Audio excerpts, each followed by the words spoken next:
ladies talk, ladies talk. I get so excited, yeah, when ladies talk, ladies talk. I feel so inspired, yeah, when ladies talk, ladies talk. When ladies talk.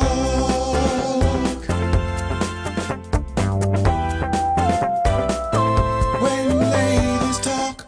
Hi and welcome to Ladies Talk. Thank you for joining us because this is our last show for the summer. But we will be back this autumn, so you've not got rid of us yet. And we have a great show lined up for you today. But let's find out what's coming up on the show. On today's show, we look at crimes of passion. Beauty expert Antonio Burrell talks about her holistic skincare products. Writer and director Femi Oyeniran tells us about his soon-to-be blockbuster movie, It's a Lot. We question, are you happy in the UK? Ladies' top tips?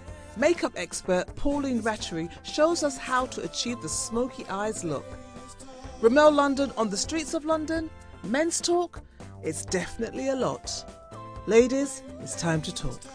Okay, so now we're going to introduce the ladies. Yes, they're back. All the J's are here for our last show. So I'll start with Jackie. Hi. Jasmine. Hello. And Jackie again. Yay. How you doing, ladies? Very Really well. good. Very Happy well. to be Looking very back. well. Jasmine, you've been in Uganda. Yes. Uganda was amazing. It actually felt like the only real African country that I've been to in terms Wow. of tropicality, lushness, Wow. beautiful scenery, real people, real history. All the other countries I've been out there seems really commercially branded and stuff. What's the food like? Just to, you know. Yeah, we need to know the food. Do you know what? No, can I just tell you about Uganda? Uganda has a history and are obsessed with Jamaican basketball, Jamaican food. Yeah, no, seriously. Really? Seriously, all their music, because I'd gone out there to judge some music awards and Yeah. stuff, it's like you are watching Summerfest in Jamaica. What? Yeah, they even Listen. speak patois, their food is hard Wow. food. I was like, am I in Uganda or Jamaica? Uganda, we're coming We're together. coming. You We're know, coming. 51 years independence and we have reached Uganda.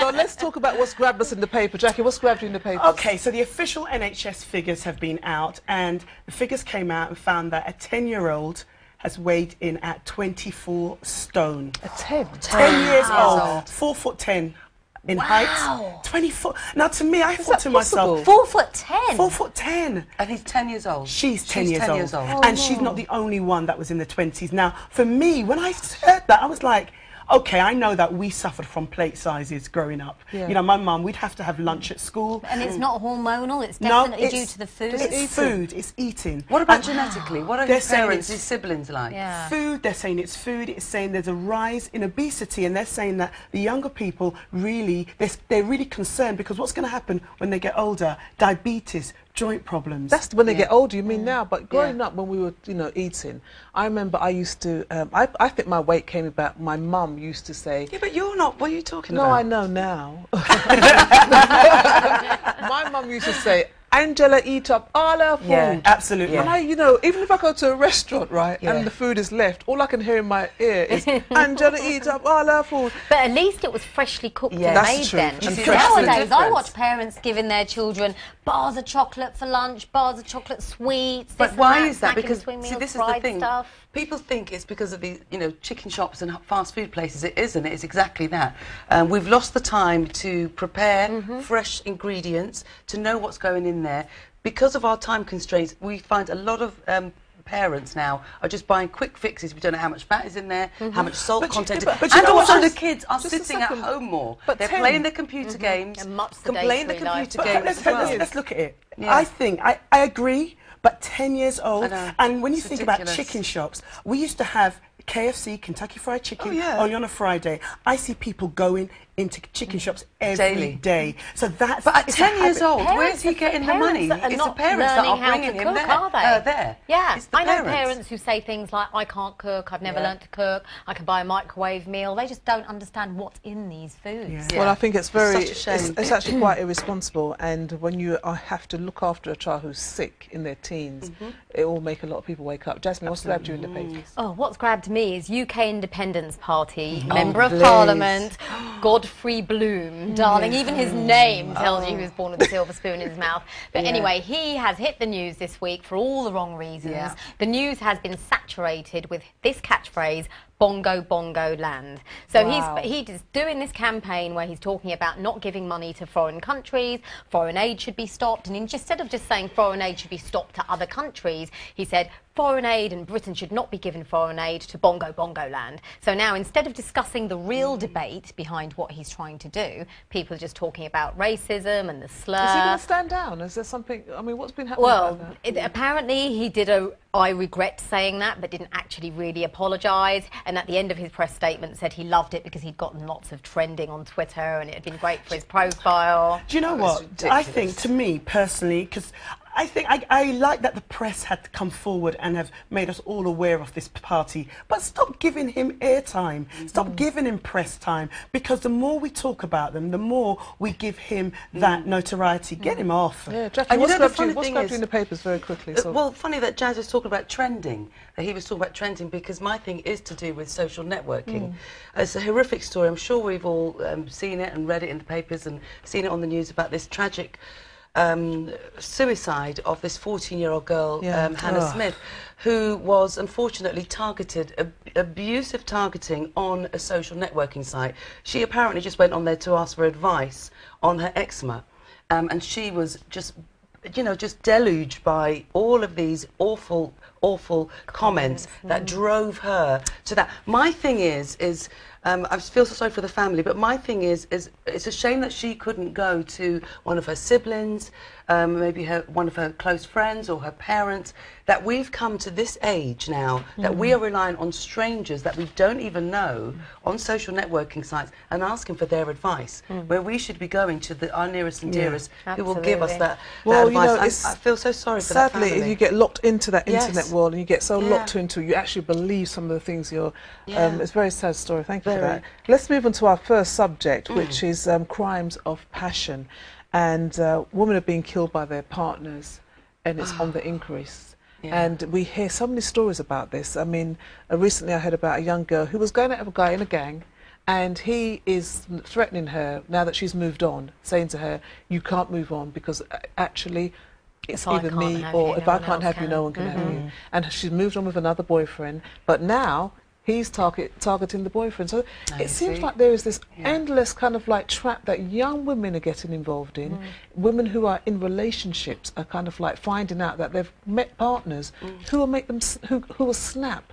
I don't know if you kind of understand what could be going on here. Why? Because to me, I think that it's quite sad, because this is the end of domestic abuse, whereby, you know, you get killed, and this is what's happening. 40% worldwide of women who are killed by their partners. Now, the reason I think sometimes is that we want to be validated as women, and we look externally and we overlook certain signs. And when you are going out with someone in a gang, you can see that they're overtly aggressive, but you may get your nails done, you may get your hair done, you may get all those really nice things done to you. And then it's time to leave because you realize it's not the right thing. But let's not only say that it's people in gangs. No, it's not just in that's gangs. It's across the board. It affects classes, cultures, everyone. Yeah, it does. And I think it's almost like we talked earlier before the show, it's almost like a grooming process that gets so into your head, and there's these individuals, that they themselves need justifying. They need someone that they can control.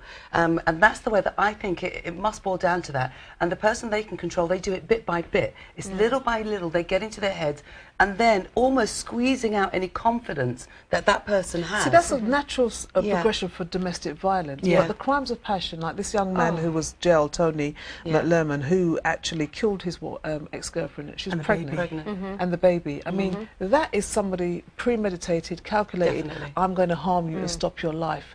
How do you know you're with somebody that might do that? Because some of these guys actually haven't actually hit them at all. I think a lot of those guys must have signs. You know, people are aggressive, they shove you a bit, they snap at anything, they have a temper that can just go like that. And honestly, I think men these days are confused. When you think about manhood, in our parents' and grandparents' days, the man was the head of the household. His rules were, you know, how the house was run. Nowadays, women are so independent, confident, etc., etc. I think men find it difficult to know how to be a man and how to lead and how to control their... I'm all about prevention. And they've got this new pilot scheme at the moment in Manchester, in some in Wales. It's called Clare's Law. Well, that's a nickname. It's about disclosure. So if you're going out with someone and you think that they may have a history, you can go to the police and they'll tell you their history. I think that's good. It's great. And they've so far found that 50 women have found out that the guys that they were going to go out with had previous violent... But I would also say this, that, and I say it very clearly, that you must let people know you come from somewhere,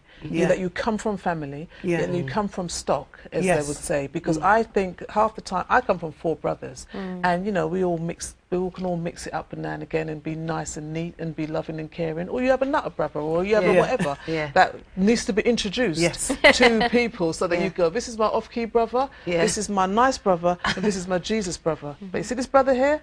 We don't know what bloodline he is. Because I'm telling you this now, they say duppy know who to frighten. Yes, right. And I think that sometimes the girls meet people and don't let the family know.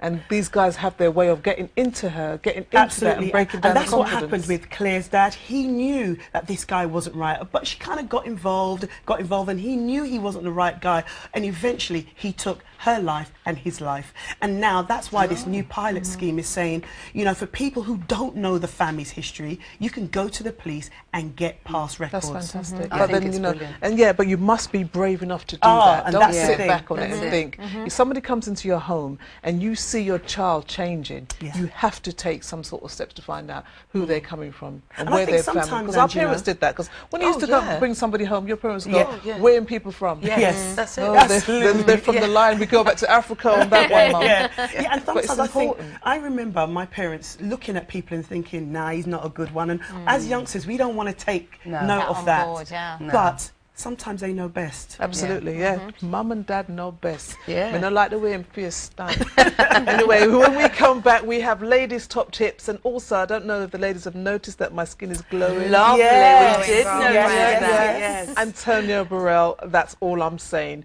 when we come back. When ladies talk.